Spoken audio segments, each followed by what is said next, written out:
Several times when I have talked or come across people who subscribe to the relativist theory about morality, about the nature of truth itself, I've always told them that relativism is a roadmap to totalitarianism and the rule of the jungle in a society where it is subscribed to as a philosophy.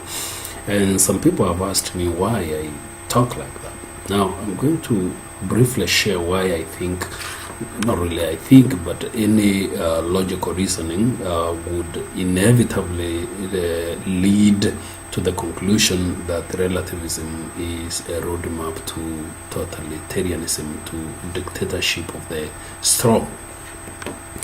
Now, relativism as a philosophy is grounded on an assertion that there is no such a thing as an absolute truth. And even if absolute truth exists, then we human beings are not capable of knowing it. So it is not possible, or it is not known what truth really is.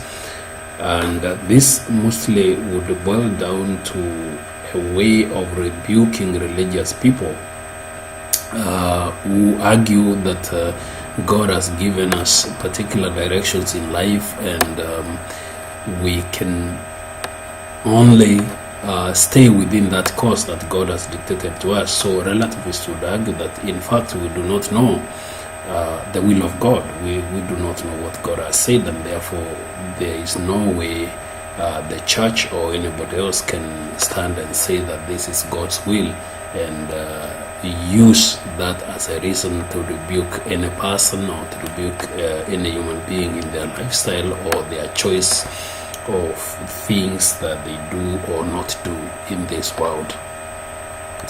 Now, if that were the case, that we do not know what the will of God is, there is no such a thing as an unchangeable truth, or if such a thing exists, then it is not knowable by human beings. If that were the case,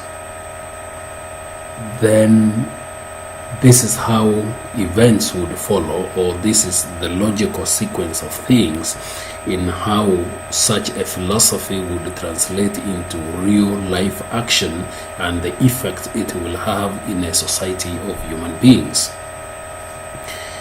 Now, what we do flows from what we think. So we start by conceiving an idea first, and it is an idea that informs what we do. So thought takes precedence over action, and action is an external manifestation of what is already happening within us in our mind. Now, if we have no such a thing as an absolute truth, then we would conceive things and do them as they come to us.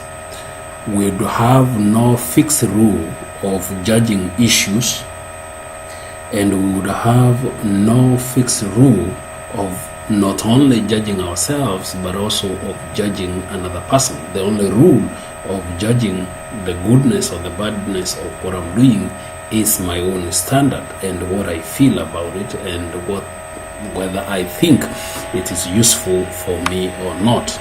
And so, regarding then what I think is useful for me, another person has no basis at all to try to correct me, because what I think is good for me.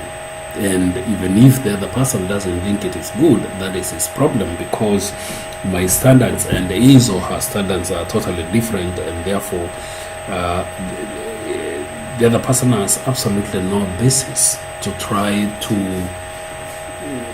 do, or rather to advise me to do something different, or to hold anything that is different from what I already hold. Now, in such a scenario, people would be in such a way that people do their own things. You do whatever you want, and it is right for you. It doesn't have to be right for me, but it's right for you. And there would be no problem, except that we human beings live in a social network that would make it impossible for my actions not to affect you. So whatever I do has a social dimension that affects another person, because of course, several things. We have many things that we share in common. We have countries that we share in common. We have social amenities and facilities that we share in common, like whether it is radio, the street, our streets, our hospitals, our schools, and all kind of stuff, public transport. We have all these things that we share in common. Now, and there are very few things that we cannot live our lives inside our houses. So in a certain sense, we always have to get out and interact with other people. And if what I think then informs what I do, then my system of thought will translate into my actions, and my actions will interact with the actions of other people. And if we have no standard rule of judging what is right or wrong, then necessarily a collision will arise. Now, what happens when a collision arises? I want to safeguard my rights. You want to safeguard your rights. We have no standard way of gauging what is right. But even if we say that we have to agree, make a consensus of what is right and what is not right, then this will keep changing with time, and it is those who have the power of numbers, for example, or the political influence, or holding the structures of power.